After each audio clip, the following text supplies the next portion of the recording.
The stories shared on It Takes Balls are unique to the individual sharing. Always speak with your trusted medical provider for treatment options specific to you.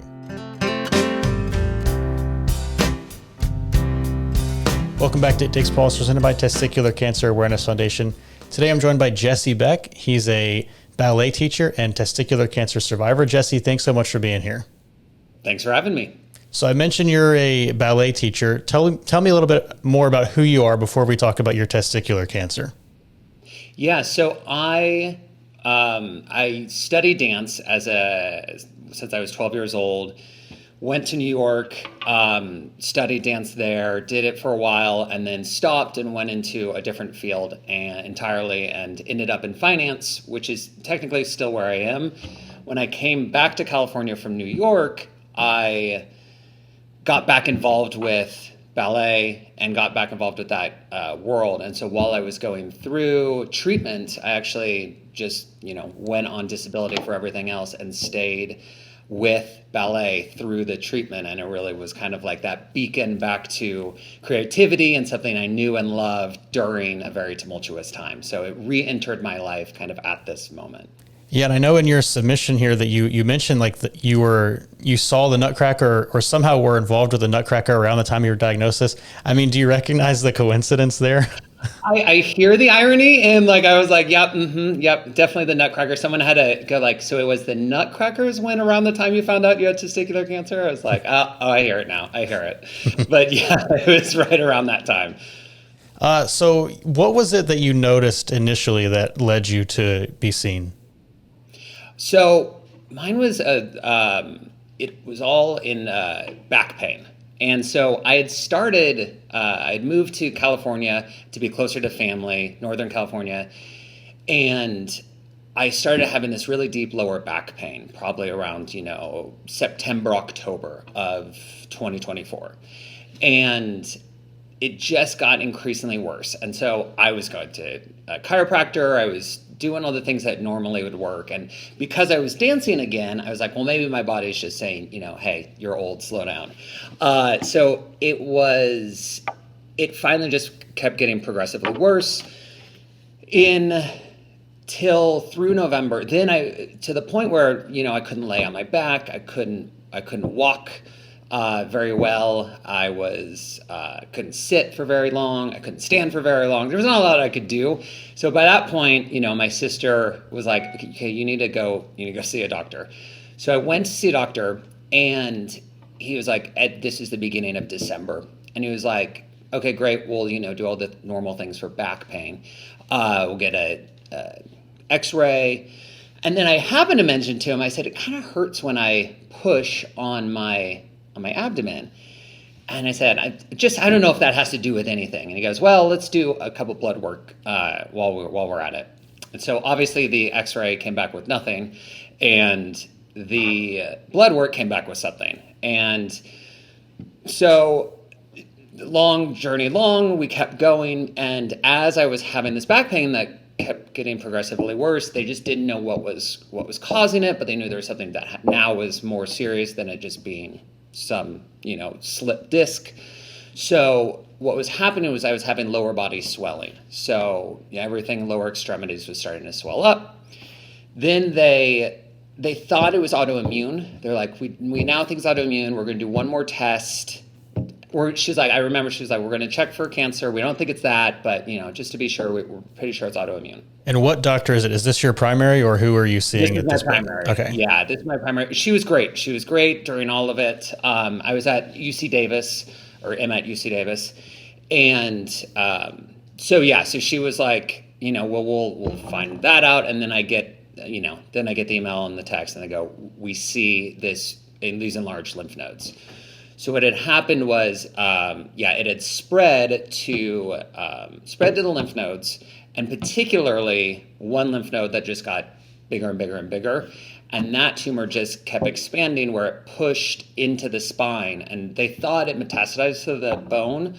Luckily it didn't, but what it did do was start disintegrating the structure of the bone in the spine. And so that was the pain in my lower back. And then I said, well, what was the pain in the abdomen? They're like, well, the tumor was so big that it was pushing on all your organs forward.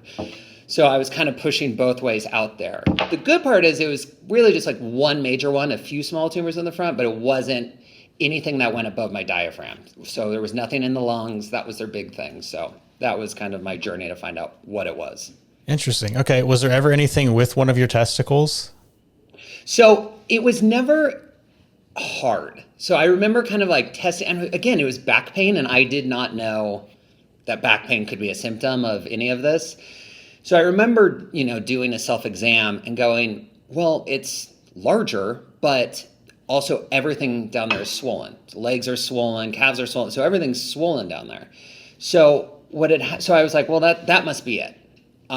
So what had happened is when they found out and they did I forget, it was so many ultrasounds. They did an ultrasound and then a CT. I think it was the CT. Ultrasound said, yes, it's cancer. Then I went for the CT to make sure which kind, because they said it could be a major organ or it could be lymphoma. That's what they thought it was at first. So then they said, we'll wait for a week until the CT. So I did the CT. Then they call and they go, so it's testicular cancer, but that's not what we're worried about. I go, who buries the lead on cancer? They're like, that's not what we're calling you about right now. They said, you have 2 blood clots in your iliac veins. You need to go to the ER. So that's where all that swelling was happening, because the blood wasn't getting back up because it was all sloshing down there because the tumor was compressing the spine, or the spine, but also the blood flow and the nerves in the lower back region. So the blood couldn't get back so it was sloshing down there, basically, and then it created these 2 clots in the iliac veins. And so that's what was creating the swelling, which is why I didn't think that there wasn't a hard spot, but turns out there was still a tumor there, or a primary. Interesting. Okay. So once it was determined that it was testicular cancer, you said you first had the clots addressed. What was like the treatment for the clots? Was it just like a blood thinner you took, or did you have something surgical? No, so they didn't know. They were like, do we want to go in? Because they're large, they're higher than we'd like, because they were testing for clots, but they only tested my legs. So it took the CT for them to go it's actually just a little above in the abdomen region. So once they saw that, they were like, we need to consult an IR about whether or not we want to go in and break this up. So that was the long kind of ER process. They ultimately decided they didn't want to do that. They just said the risk of, when you go into your body, especially in such a small space, it just provides itself with, more risk than they thought was worth it. So yes, so I was on the shot. So I jumped right onto Lovenox, 2 shots a day of that. And then once I got on that, then we could start talking about treating the cancer itself. How long was it that you were doing the shots before you got your orchiectomy? So I jumped right on the shots, that night. And then I think it was about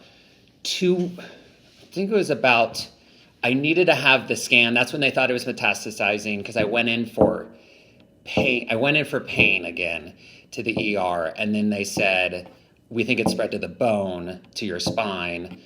So we need to address that. And then it was just a lot of it was, no one quite had the right answer. So we all just kind of had to keep piecing things together. So it was probably about 2 weeks, 2 to 3 weeks after they knew it was testicular cancer, before I had the orchiectomy. By the time, you get, go to the sperm bank and donate and freeze your sperm and everything like that. So, you mentioned they buried the lead with testicular cancer. At what point, did you even have time to process that news, or were you more focused on the clots? Was cancer did you forget about it while you dealt with the clots, or were you always thinking about it? It was a lot to take in at one time, because I was focused on the pain. The pain was the big thing. And I honestly, at that point, and then it was like, oh, it's the cancer. And then when they didn't know what type of cancer it was, when they thought it was a major organ, that kind of opened itself up to a lot of not, worse outcomes than testicular cancer. So I wasn't even looking at testicular cancer as an option, because we didn't talk about it as that. So when the doctor called and said it's testicular cancer, but let's not deal with that right now. Let's deal with your clots, go to the ER. All I heard was like, it's confirmed. So like my sister basically was already looking it up. And on the drive to the ER, that's when, my family was like, hey, we just looked this up. Like there's curable rate on this. We weren't even talking about curable rate when we were looking at any of the other cancers. If you're going to have one, this has a lot more roads to recovery and curability than anything else we were looking at. So that kind of helped me calm down a little bit so we could just focus on the clots and then start looking at to treatment plans. Nice. Okay. So you mentioned you did the sperm making before orchiectomy. Yes. Okay. So it was suggested for maybe because I was in a later stage of the cancer that my urologist said to have this. No, sorry. It was after the orchiectomy, before chemo. That was it. So he was like, you want to get it out just in case there's anything that could come out, with before we take out the testicle. So it was suggested to take it to freeze if I was between the orchiectomy and chemo. Okay, gotcha. All right, and I know in your submission here you said you were stage 3. At what point did they make that determination? When I was about to start chemo. Basically, that was when I finally met with the oncologist, and he was like, because that was the big thing. I was like, okay, now I know what it is. What stage? Like, and they're like, we don't want to say yet. We're not sure. We need to, everything just, you want answers right away. And sometimes it's hard. You realize you can't get them because it's a process, but that doesn't mean you're not as frustrated when you can't get them. So the size and the size of spread, they knew it was 3. They thought it was maybe 3B. Because it did metastasize, they're like, it ultimately ended up being 3A. So that led me to, so it was right before chemo. So he goes, because it did metastasize, but you are late stage, we're going to do BEP times 3. Gotcha. Was there any lung metastasis or anything? So luckily that was my saving grace. Every time I went in the ER, I was into 5 different visits to the ER, endless doctor's visits. Their big thing was always, can you take a full breath? So it never spread to the lungs. It never went above the diaphragm. And that was always the thing. So as long as I could take those deep breaths, they were like, you can go home and we can deal with this on a proper schedule. But as soon as that starts to become constricted, then we have a problem, which is kind of hard to like not get panicked about things. Cause then if you're like, cause panic starts to like restrict your breath and then you're like, oh my God, it's that. And then it just keeps adding on and adding on. And so you're kind of like, oh no, wait, no. That's just the panic. It's not actually the cancer spreading. Yeah. Geez, that's tough. Okay. So the tumor, which I don't know if you said yet, but I know it's coming up here in your submission, was about 20 centimeters. So having that still in you throughout chemo, like, were you able to feel like relief from the pain as it started to shrink, or did you not have any idea that it was shrinking until, your post chemo CT? So luckily, the biopsy came back 100% seminoma and for anyone who doesn't know, it's much more responsive to chemo. So when it is, anything seminoma related. So this happened to be 100% seminoma. So they said, we'll feel good about addressing it just with chemo. And they said it responds quickly. And so I was up to a lot of oxy. I was on a lot of oxy just to try and cut anything. The pain was a lot. Plus because I was on the blood thinners after the orchiectomy, there was an internal bleeding that happened that created a hematoma right at the incision. And that built up because then the blood was in an area it shouldn't be. And so that was extremely painful. So I had those 2 areas. So I was on a lot of oxy and I was like, that was barely touching it. But once 3 or 4 days into that first round of chemo, all of a sudden it was like that. All I needed was just a little pressure off the spine, a little ruining the structure of your bone of your spine to just take some of that ease off. And so basically what had happened Then after that first 5 days, I was like, well, I don't need oxy anymore. Like, I was good. I said, I can go Tylenol. I don't need to be on this. I don't want to be on this. I don't need to be on this. So I just stopped. And then later on, the palliative care doctor, she was like, yeah, you kind of just jumped off of it. And I jumped off of it right at the same time that it was the end of the 5 days. So it was like the 5 days hit me, and then withdrawal from the oxy hit me. So I was like, God, this first 5 days is really tough. And she's like, I think you were going through withdrawal because you were on it. I mean, I was only on it for probably a month. But she said, that's enough for your body to start. But it didn't feel like I was like, oh, this is not like, oh, my body feels great. So I was like, great, I'll just stop it because it's not helping me that much. And then so I had a little double dose. So by the time I went through the second cycle and in the first 5 days, I was like, oh, this is fine. I'm not going through withdrawal. This is nothing. It's interesting. I don't think I've talked to anybody before who's had like that tumor that was so big that, you know, you could literally feel the reduction just by the pain. Yeah. So I find that really interesting. It was, and it was a good sign after that for so long that I was like, okay, they said that this was going to work. They said that it was responsive. You know, everyone's telling me like, that's positive, and you're just so out of it that you don't know what's positive anymore because you just keep being told negative information. And then they're like, that's a good sign. And I'm like, listen, just not being in pain is a good sign. And so that was comforting to know, you know, I'm about to start feeling the effects of chemo, but at least I'm not feeling the effects of the tumor on my spine anymore. Yeah. So specifically talking about chemo, I know you had the withdrawals week 1, and then the second one, you were like, oh, this is easy. Was there anything that kind of like stood out during chemo? Any notable events that happened? Yeah, I don't know if it was easy, but it was easier. For sure. Not really. The first week, the first week, I guess, really, I was working because it's not, you know, fully pulsing through your body yet. And I think probably as listeners know, or they might know, is that first week is the 5 days, and then you do 2 weeks of just the one time a week, and then it starts all over.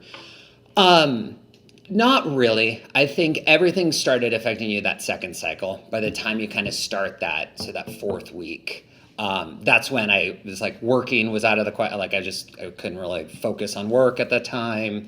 You start getting winded. Also, by that point, I was so out of shape anyway because I couldn't walk or work out. So for months leading up to it, I couldn't be that physically active. So that, you know, it was hard to get ready for chemo. And they're like, you know, get in best shape of your life. And I'm like, I can't. So it was a lot. So when they were thinking of doing 4 rounds, when they thought it metastasized, I remember being like, before this I had it done, I was like, yeah, you know what? We want to be safe. So once I got through that, once they said 3 rounds, I was so glad. Once I was in round 3, I was like, oh, okay, going this 4th round right now would seems like a big hurdle is all I'll say. Yeah. Were you able to dance at all through it? So that was, I would save up my energy as much as I could. And I would go up once a week if I could, unless it was, you know, one of the weeks where I couldn't get out of bed. But if I could, I'd save up my energy all week, and I would go to the studio, and I'd like climb the stairs. I had my cane, you know, and I'd kind of like sit, and the dancers knew me really well. So they kind of, you know, I would just use my hands and gesture and show, all right, here's how plie, tendu, all this stuff. And they, it gave me something to focus on that wasn't just my health or wasn't just the burden I am or the and it was just an outlet. That was like a creative outlet that allowed me to focus on something other than my cancer for at least 2 hours a week. And that was what I needed. I could focus on that, and that was great. I mean, there was definitely times that I said, I can't make it. But, you know, they all like, you know, just everything became very slow and laborious, especially towards the end. You know, slow steps out to the car because your levels are so low. Luckily, I never needed a blood transfusion, but I came close because they're just like your energy level and your, you know, your levels are very low. So through it all, though, I maintained dancing and choreographing. And then as I recovered, by the time I got my results back about 3 months ago, was the show. So it was kind of like the beginning of the show of the spring season to when it happened in the summer was my diagnosis to final scan. Nice. Yeah, it's interesting because like my wife's aunt has a foundation in her late cousin's name, and they're all about like art and music therapy. So, you know, you already being a dancer, I find that interesting that, and it probably was therapeutic for you in a good way. Yeah, it was. It really was. It was the respite I needed in between all this chaos. Yeah. And I know also in your submission, you mentioned like your goal was to, I guess, perform in the Nutcracker. Were you able to achieve that? So that would be coming up in. So I had kind of like two goals. One was to be strong enough to get through and choreograph to finish out the spring season, which performed in June. And then the second one was to get back into shape and to perform in the Nutcracker in December, this coming December. Unfortunately, it's not. Right now, it's not great because the clots are still there. So they still really restrict my movement. So that's been a very frustrating thing to get. Everyone's kind of. I read about these journeys where it's like, oh, I'm getting back into shape. I got through chemo and now I can hit the gym and start working out again. And that was my plan because I thought by this point, those things would be addressed. So it's frustrating at this point to still, still getting upstairs takes, the blood flow is still pretty restricted there. There's not really a clean or clear route of action. Or estimation on time. Like the blood has found another way, to get back, obviously, in my heart, but it's not as efficient. So there's still swelling in the legs. So I was actually I was like, I'm going to work upper body. I was like, none of us really like leg day anyway at the gym. So like, great, I have an excuse not to work leg day. And right after, so in June, I got the CT, and then I went to New York to visit some friends there, and then I was hit by one of those like delivery bikes, and fell and ended up having my wrist broke my wrist. So my wrist is in a cast for 3 weeks until like not that long ago. So I was like, well, there's the upper body workout I was planning on. So everything's kind of set me back. So I don't know if the Nutcracker is going to happen. I will still be doing everything I can to get as in shape as I can, but we'll see. You'll get there for sure. I mean, yeah, you can't do anything about the blood clots. Are you still taking the shots? So luckily they took me off shots. Doing the shots during all of the chemo was just, very fun. Because then you have your other shots that boost your white blood cells. So at one point it was 3 shots a day. And the last thing you want to do is like do anything really, let alone give yourself another shot. So finally, towards the end of chemo, they moved me to a pill form of the blood thinners, which I'm still on now. Okay. So luckily off Lovenox. Gotcha. Okay. What was it like? Like, what was this whole journey like for you mentally? I know you're only a few months out from chemo. You mentioned you have a scan coming up that will, reveal next steps or the lack of next steps, hopefully. So just, what's like that mental game been like the whole way through? Yeah, that's been it's been interesting. You get the news. So I got the news that they're like, great, you're technically in remission. This was 3 months ago, and I'm like, but that lead was buried too. I was like, wait, so I can confirm this. She's like, yeah, you're good, but we're gonna see you again. I said, there's the but I'm technically in remission. The only thing is because the tumor was so big, it didn't get to a size where they're like, yeah, we're totally happy with this size. And because it was so big and it was so active, it was still lighting up. So what we're doing in, about 3 weeks is I have my next PET scan, which will say, is this keep decreasing in size and activity? And if so, then great, then I can start moving on to, blood work and tumor markers and stuff like that. But until then, we have one more PET scan to take a look at it. Mental state has been like navigating that, like, okay, now what? It's kind of like it's kind of like you're kind of pushed out the door is how I felt like. It's like, okay, great, this is it. We'll see you in 3 months. And then you're going to go, what happened? It was such a whirlwind, and it was just such a day by day that all of a sudden 6 months passed, 5 months passed, and then you look back and you're like, oh, and then what do the next 5 months look like? So I've been, really kind of focusing on my mental health, getting back focused on what makes me happy, where I want to spend my time, things I still need to work on, how I view what's important to me, and just navigating that and not letting things get overwhelming. There is no like, oh, now I see the world differently and now everything's just snapped into place. Like, it's a slow journey, at least it has been for me, to see things differently, to evolve, to develop. And that takes time, and being patient with myself during that process has been something I've been learning. Yeah. So you mentioned it didn't shrink quite to a size that would be ideal. What size was it after chemo? So from 20 to what?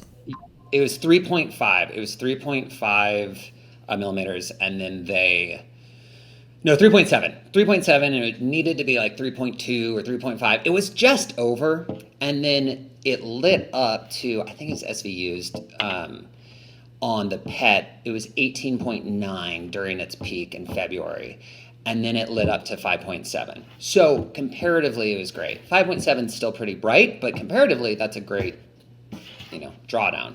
So just making sure it keeps going. So I was at 3.7 and 5.7. So now if those go down, then at least we're still on the right path.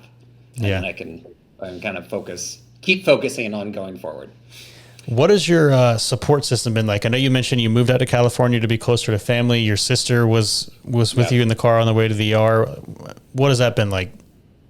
Yeah. So I had lived in New York for about 19 years, and I just got this, sudden urge to move back to California, back to Northern California. And everyone and my friends in New York were like, what? Why? Where did this come from? I'm like, I don't know. I just feel this need. I need to get back to see my family. My godchildren are my niece and nephew. They're getting older. At the time they were 5 and 7. And so I was like, you know what? I'm going to move back there. And I moved back, got settled, and then basically 6 months later got diagnosed. So it felt very kind of appropriate that all happened beforehand. So I had lots of support from New York and Sacramento. I will say that was one of the things that really helped get me through was there was just a huge outpouring of support from friends. And then I moved in. My sister had an extra bedroom so that I could easily get closer to the clinic. So there was always a family member who would come with me to the infusion center. My mom came often with me, stayed with my sister. Really, I had a kind of small group, and then who were there kind of through the ER visits and the scans, but ultimately I had a strong group of friends who were extremely supportive, and I really felt that everyone wanted to come out and try and support and be there and fly up and come out and cook and do the things like that. A lot of the times I was just too weak for it, but even just that feeling, that appreciation, that want, support, and that love really helped during some of those hard days. Yeah, for sure. That makes it a lot easier. Looking ahead, as a survivor, and hopefully everything's clean in September and beyond. We talked about the Nutcracker. We eventually want to get you back on stage. Do you want to find opportunities to use like those puns? We talked about the Nutcracker in the beginning being ironic. Like, is there an opportunity to raise awareness there with other guys? Yes, I would love to, that's the goal. That's ultimately, there was the local paper ran something about my teaching through it, and it was during Testicular Cancer Awareness Month. So I was like, I'd love to do it now during this month to bring more awareness. Yeah, and just that there's not one way that you feel or to go through it or to understand it. There's so many different roads about how it gets diagnosed and how you take the diagnoses, and not one of them isn't right, one of them isn't better. It's just a process, and I think that's been the big thing. But you can't go through that process if you don't check yourself and you don't get tested and stay on top of it. There was, because of the swelling that was still there, they actually thought that there was a second mass post chemo on the other testicle. So luckily, so that was another fun little news to get. But luckily, it wasn't a few days later. Then they did another ultrasound, and they said, "You're good. Like, that's fine there." But you'll get these scares, as everyone will know. Scanxiety is a real thing. And so just figuring out how to stay ahead of that, and that nothing's going to go away. That back pain did not go away, no matter how much I thought that I could just ice my way out of it. Yeah. I want to talk about, so you mentioned at the beginning the back pain. I think I'm going to use that as a soundbite for this, because I think that's great for awareness. You didn't even realize that was a symptom. What other advice would you have for somebody who has found this podcast as a recently diagnosed guy?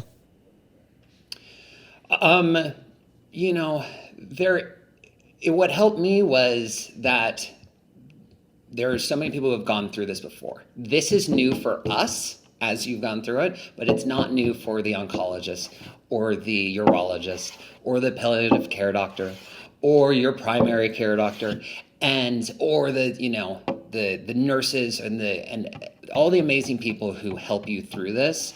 There is a system that has been set up. They know, okay, get the orchiectomy, freeze your sperm.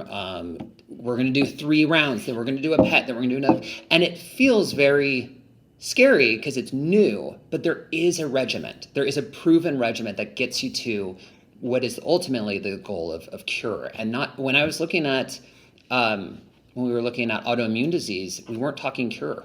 We were talking, management. So taking that into consideration, that there is an end road to this. And believe me, it's been very frustratingly slow for me, given the pain and the swelling and the clots, and that I'm still dealing with the clots. But it's all been a road that's leading in the same direction. It's all been a road that is going towards a cure, that is going towards getting back your life and getting back to normal, and focused on that you'll be there one day. There was while I was going through chemo and some of the tough days there was a card that, on the wall as motivation. I think my niece and nephew decorated the wall and stuff. And it said, sometimes strength is just getting to the next breath.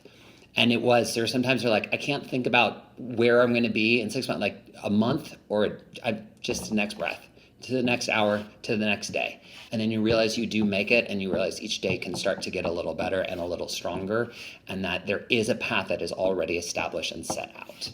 Dang, that's deep for a 5 and 7-year-old. I know. I think they may have had a little help on it. I was like, but still, yes, it was great. Great advice. Is there anything else that you want to add that we didn't already talk about as we come down the home stretch?